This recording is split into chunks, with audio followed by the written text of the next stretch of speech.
Pour moi, les robots, voilà, et les robots, on les voit partout, ils sont dans l'industrie. Alors, pas suffisamment, d'accord. Mais il y a par exemple ce robot Baxter qui a été inventé par des Français. C'est un robot qui est livré comme un téléphone, nu, et puis on va télécharger des applications. Il y a des robots pour l'armée, il y a des robots poétiques, regardez cette petite libellule, le drone, et puis il y a des robots pour la santé, avec cet homme bionique, avec tout un tas de prothèses. Il y a même des robots musiciens, voilà. Santé, industrie, domestique, les robots seront partout. Bon, tu t'enflammes, Frédéric, et je comprends, c'est génial les robots, moi aussi j'adore ça, puis c'est ton côté grand gamin qui ressort. Mais pour moi, 2013, c'est d'abord l'année des objets connectés. Cette idée que demain, c'est plus seulement ton smartphone, ton ordinateur qui vont être connectés à Internet. C'est tous les objets de la vie quotidienne. C'est ta plante verte qui va t'envoyer un SMS pour te demander que tu l'arroses.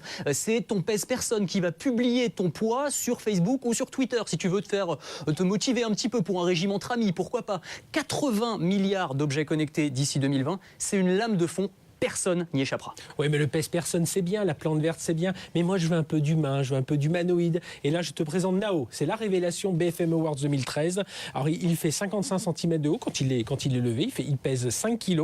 Alors, sous ses airs de jouet, c'est un véritable outil qui va un compagnon idéal pour les entreprises, pour les hommes. Il reconnaît les gens grâce à la reconnaissance faciale. Il écoute, il chante, il danse, il parle, il sait tenir une conversation. Il va servir à quoi? Il va servir à aider des jeunes en formation, des enfants autistes, il va accompagner aussi des seniors, voilà, c'est tout à tas. Il a même fait le Vendée Globe avec un skipper professionnel. Bon, ton Nao, il est super, mais il prend ta tension, Nao, hein? Parce que moi, c'est ça que je te propose, un tensiomètre connecté. Ça, c'est WeThings qui fait ça, société française spécialisée dans les objets connectés. T'es tranquille chez toi, dans ton canapé, t'as plus besoin d'aller chez le médecin, tu prends ta tension, tu es moins stressé, les résultats sont plus fiables, tu peux les envoyer en temps réel avec ton smartphone ou ta tablette à ton médecin. Et puis, il y a ce petit objet là, le Pulse, tu vois, c'est un petit objet connecté, podomètre connecté. Là, j'ai fait 3160 pas aujourd'hui. Bon, c'est pas beaucoup. Il va me dire aussi le nombre de calories que j'ai brûlées, mes battements, mon rythme cardiaque, mes cycles de sommeil, même si j'arrive à le mettre dans mon pyjama, pourquoi pas. Donc voilà, tout ça connecté à une application mobile qui va être une sorte de tableau de bord de ta santé connectée. C'est ce qu'on appelle l'automesure, le Quantified Self. C'est la grande tendance dans la Silicon Valley. Ça va cartonner dans les mois qui viennent en France. Peut-être, mais la révélation, ce sera Nao. Non, ce sera WeThings. Nao. WeThings. Nao. WeThings. Nao. WeThings. Aïe, aïe, aïe. Bon, c'est compliqué tout voilà, ça. on n'arrive pas à choisir, monsieur Cazeneuve, pour tout vous dire. Voilà. Bon, enfin, à moins que vous fassiez un choix. Sinon, nous, on veut bien faire le match nul.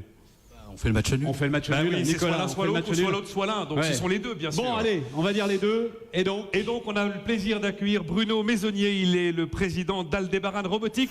et Eric Carrel, le patron de WeThings.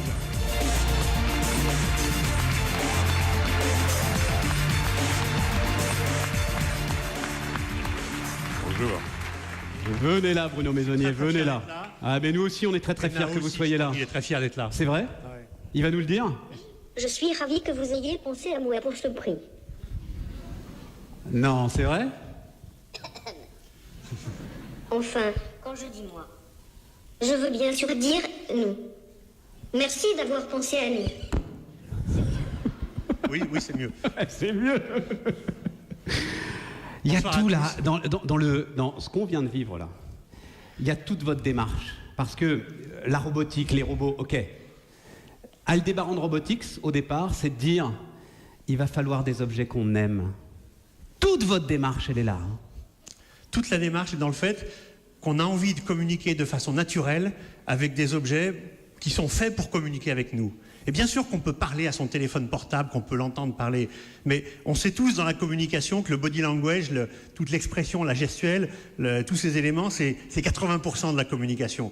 Ça, ces robots-là, celui-là, les robots compagnons, c'est des robots avec lesquels n'importe qui, même ma mère, même des gens qui ne sont pas habitués au téléphone portable, sont capables de communiquer naturellement, et donc ça leur ouvre l'ensemble du monde digital. Quand vous dites même ma mère, vous dites surtout votre mère, enfin la mienne, hein, et celle de l'ensemble de ceux qui sont dans cette salle. Je dis aussi. C'est pas eux la première cible, Non. ces personnes âgées qui... Aujourd'hui, on travaille avec des enfants autistes qui communiquent pas de la même façon que nous. Ils sont pas à l'aise pour communiquer avec vous et moi. Ils sont à l'aise pour communiquer avec des robots. Alors aujourd'hui, on a celui-là, puis on en a des plus grands. Donc imaginez qu'il soit, je sais pas, qu'il fasse 1m20, que vous puissiez discuter avec lui, interagir naturellement avec lui, vous lui parlez, vous avez plus de téléphone portable contre l'oreille, il est à distance, il vous connecte sur Internet, il vous donne accès à toutes les informations que vous voulez, mais juste en lui parlant naturellement. Tiens, mets-moi telle musique, tiens, mets-moi... Voilà, c'est ça qu'on a devant nous. Il bouge sans arrêt là. Oui. Il est en vie. Eh ben ouais. parce qu'il ne faut surtout pas que ce soit un automate qui soit là, qui soit figé, qui ne bouge pas du tout. On a envie qu'il soit naturel, on a envie qu'il vive. Il est plus proche de l'animal de compagnie avec qui... C'est une espèce artificielle, hein. On n'a aucune prétention à faire croire que c'est autre chose. Mais c'est plus un animal de compagnie avec lequel on a envie de communiquer, donc qui soit vivant, une vie artificielle, mais vivant, plutôt qu'un automate. Sa filiation, c'est pas les automates. C'est Jiminy Cricket, c'est le personnage secondaire d'un film qui starifie l'utilisateur. Voilà, c'est ça notre robot. Et juste un mot de business, parce que, alors évidemment, il se vend, mais derrière, eh ben, c'est comme un iPhone, il y a un App Store hein, pour ces robots, et puis on va pouvoir leur apprendre à faire ce qu'on a envie de leur apprendre à faire, en fait. C'est ça, voilà. On a des outils pour les programmer, on a des App Store, des communautés d'utilisateurs qui se mettent là derrière. On en a déjà vendu 4500 dans le monde. Aujourd'hui, cette année, on doit être à 93% à l'étranger. On a commencé en 2005, et puis on a fait, je sais pas, il y a 3 ans, 6 millions de chiffres d'affaires, 8 millions, 19, 34. Voilà, on est sur une belle perspective. Et quand on a créé la boîte, le plus grand défi, c'était de se dire, bon sang, mais on essaye de réussir là où Sony a raté. Puis on est en train d'y arriver, puis il y en a d'autres qui sont en train de se mettre, des grands groupes coréens de téléphonie ou des grands groupes américains de téléphonie, et c'est lui qui est en train de gagner, lui et les grands frères qui vont avec. Aldébaran de Robotics, mesdames, messieurs.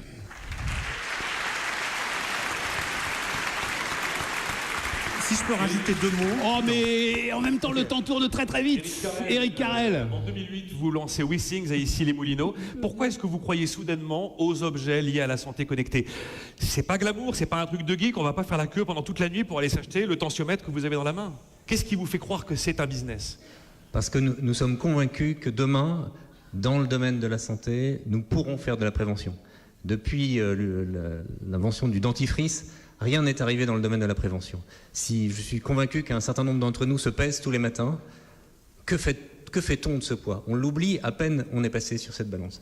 Maintenant, pardon. Non, je veux dire, on l'oublie pas toujours, quoi. Mais maintenant, nos clients nous disent 2 choses. Ils me disent, tu me changes la vie parce que j'ai cette tendance dans la poche. Et donc je vais Je suis obsédé par mon poids toute la journée. Non, mais simplement au moment critique où vous allez choisir l'éclair au chocolat, vous dites non, je prends la pomme. Et ça c'est essentiel parce que nos ça clients... c'est de la prévention.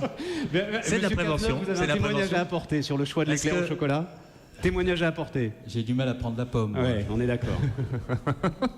Et la deuxième chose, c'est que la prévention demain, elle se fera si nous avons une histoire de notre santé. Et pour construire cette histoire de la santé, il faut enregistrer un certain nombre de données. Mais on est tous plus fainéants que désireux d'être en bonne santé, malheureusement. Et donc, il faut inventer des objets qui sont faciles, qui font que les choses s'enregistrent tout seuls.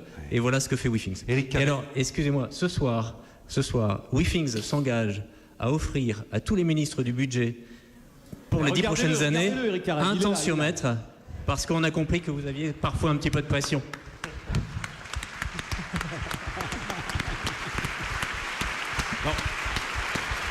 On est dans le rouge, mais est-ce qu'une entreprise comme WeThings et Éric Carrel doivent être présentées au ministre du Budget et à la ministre de la Santé? J'ai l'impression que ça peut être une source d'économie en matière de politique de santé. Bien sûr. Est-ce que c'est trop tôt? Nous en sommes convaincus. Nous essayons de travailler avec l'État français. Il faut savoir que dans d'autres pays comme les États-Unis, l'Allemagne, etc., c'est déjà une réalité. Le fait que de distribuer à tous ces salariés des podomètres qui mesurent le nombre de pas nous invite à marcher plus et donc invite l'ensemble des salariés d'une entreprise à être en meilleure santé. Et du coup, les mutuelles, les assureurs aux États-Unis apportent des réductions. On va vous remettre vos prix, messieurs, tout de suite. Merci. Avec monsieur le ministre du Budget. Alors, c'est un peu compliqué, là. Donnez-moi... Oui, voilà. On va prendre tout ça.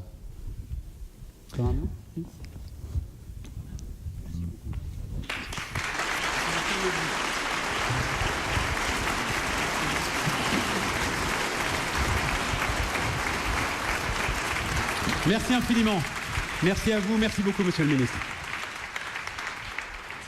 Je vous avais promis un vaccin contre le pessimisme, je crois qu'on n'a pas été déçus. Nous arrivons au dernier trophée de cette soirée. C'est le trophée qui récompense tous les ans quelqu'un que généralement on ne présente plus. Son nombre, j'ai envie de dire, suffit à incarner son entreprise, sa réussite, une réussite qui nous semble inaliénable. Voici le award du manager